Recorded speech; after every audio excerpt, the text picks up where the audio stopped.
Hari amagambo umuntu ashobora kukubwira akagusigira gikomeye cyane cy'imyaka myinshi cyane, gusa rimwe na rimwe abantu barabyirengagiza, gusa ababyumvishe ntibari gusikureka ngo bigendere bazi ko ari ubusa cyangwa se bakabyirengagiza batabizi. Ariko kuri nuko rimwe na rimwe urukundo ntirusenwa no guhemukirwa gusa, ahubwo akenshi rusenwa n'amagambo mabi avuga buri munsi. Gusa ubwo ubonye iyi video usanga ubonye igisubizo, usanga ubonye umuti w'ikibazo cyari cyarananiranye. Ukuri nuko uyu munsi tugiye kuvuga amagambo 7 cyangwa kureba amagambo 7 akomeretsa umutima mu rukundo. Niba mucyangwa gushishikariza no gukomeza ino video kugeza ku musozo, kurushaho gusobanukirwa ndetse no kuyabyimbitse, kubera ko umusozo urimo amagambo meza arimo inama ndetse n'amagambo yakugirira umumaro kuri iki gihe cyangwa se n'igihe kizaza. Niba munyemere mureke dutangire n'ikintu cya mbere. Na ijambo rya mbere ntacyo mari. Iri jambo rakomeza cyane kuvuga kuri hejuru, rituma umuntu yumva nta gaciro afite imbere yawe, rigatuma umuntu yumva atameze neza, rigatuma umuntu yumva gutekerezaho yuko ahorana amakosa, bigatuma umuntu yumva ahora afite ubwoba cyangwa se ahora afite ubwoba imbere yawe, bigatuma n'imbere y'abandi ahora yumva ko nta kintu abamariye, bityo gukometsa umutima kumvuga kuri hejuru cyane. Niyo mpamvu rero biba byiza twajya twirinda, gusa abenshi byatunaniye. Na ijambo rya kabiri nicuza impamvu nakumenya. Iyo umuntu yumvishe aya magambo ashobora kubabara cyane imyaka myinshi cyane, gusa benshi bavuga bazi ko ari amagambo asanzwe cyangwa se ari imikino, ariko rirakomeretsa rikanasenya umutima imyaka myinshi cyane, kubera ko aba yicuza impamvu yakumenye. Mbese kukumenya biba byateye ikibazo, bigatuma kuri we ari umwaku cyangwa se umuvumo. Niyo mpamvu rero iri jambo twakayirinze, gusa benshi iyo bayumvishe bumva yuko ari ubusa, ariko aya magambo cyangwa se aya magambo arakomeza kuvuga kuri hejuru cyane, kubera ko nta magambo akomeretsa umutima ndetse n'abandi bantu. Naho gatatu hari undi ukurusha.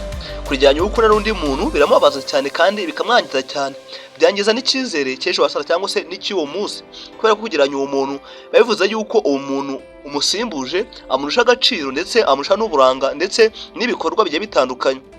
Kuko kurijyanya umuntu ukunda n'undi muntu byangiza umutima cyane kuvuga kuri hejuru cyane. Niyo mpamvu rero ari ingenzi kubireka, kandi ntitwavuga yuko uwo muntu we ari mwiza kukurusha, ahubwo twavuga yuko ari ugwarabika umuntu cyangwa se ari icyizere agenda amukuraho bitewe n'irari imitwe y'abantu. Naho kane sinyigukunda. Ibyo bivuze yuko cyangwa se bivuzwe mu buryo bukomeretsa cyane, bigasiga igikomere cyangwa se bigakomeretsa cyane kuvuga kuri hejuru cyane.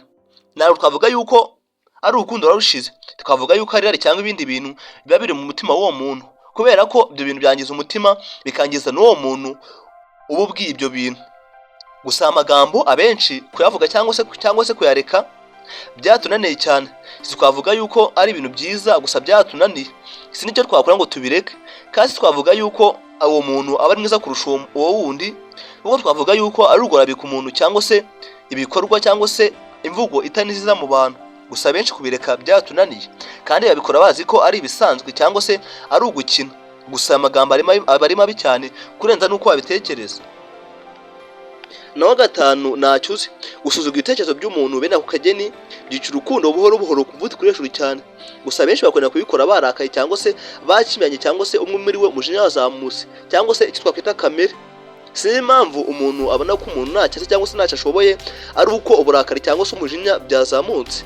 Gusa benshi ntago ari bo. Gusa abantu benshi barabikora kumva yuko ari bisanzwe, nabibuka no gusaba imbabazi bakigira abanyakuri. Gusa biba byiza twaca bugufi, tukiga kubaha guca bugufi ndetse no kugira mu zitunganye. Gusa benshi byatunaniye, si nicyo twakora ngo tubigereho. Naho gatandatu kora ibyo ushaka. Aya magambo akunzwe kuvuga cyane cyane iyo umuntu yarakaye. Iyo umuntu yarakaye nibwo akoresha aya magambo bigafata indi ntera, ariko ashobora gusenya relationship bucece, kubera ko ibyo twirengagiza nibyo bizatugaruka ku mutwe cyangwa se nibyo bizadusenya, kubera ko aya magambo arakomeretsa. Kora ibyo ushaka. Icyo gihe nicyagize umuntu azakubwira ngo kora ibyo ushaka undi warananiye, niweho usa nkaho unyobora.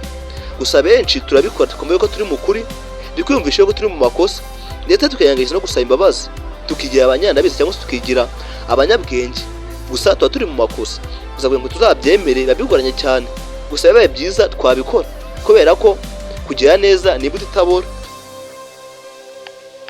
Na ijambo rya karindwi sinakwizera. Trust ni inkingi y'urukundo. Iyo umuntu ahora yumva atizewe, umutima urakomereka cyane kuvuga kuri hejuru cyane. Bigahoza n'ijambo ryanditse muri Bibiliya, haranditse ngo amagambo meza ni nk'ubuki, kandi koko nibyo. Niyo mpamvu amagambo meza ari nakunda gukoreshwa mu rukundo, kubera ko aryohera amatwi ndetse akaryohera n'uyumva.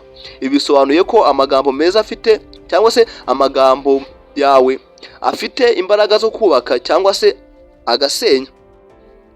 Icyiza rero jya witondera ibyo uvuga mu rukundo, kubera ko bifite ububasha bwo kuba byasenya cyangwa se bikanubaka. Hari amagambo ushobora kuvuga mu munota umwe ariko agasiga igikomere gikomeye cyane cy'imyaka myinshi cyane. Rero mfite kugira ijambo nakwibariza, ni irihe kosa cyangwa se ni irihe jambo ubona rikomeye cyane kurusha ayandi? Andika hasi muri comment twiganirire, cyangwa se andikamo igitekerezo cyawe uko ubyumva.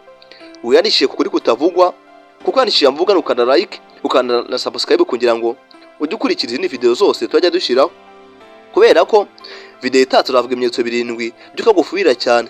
Ibi bikunda kuba gusa benshi bakabyirengagiza, ariko aya magambo aba akomeye cyane kurenza nuko wabitekereza.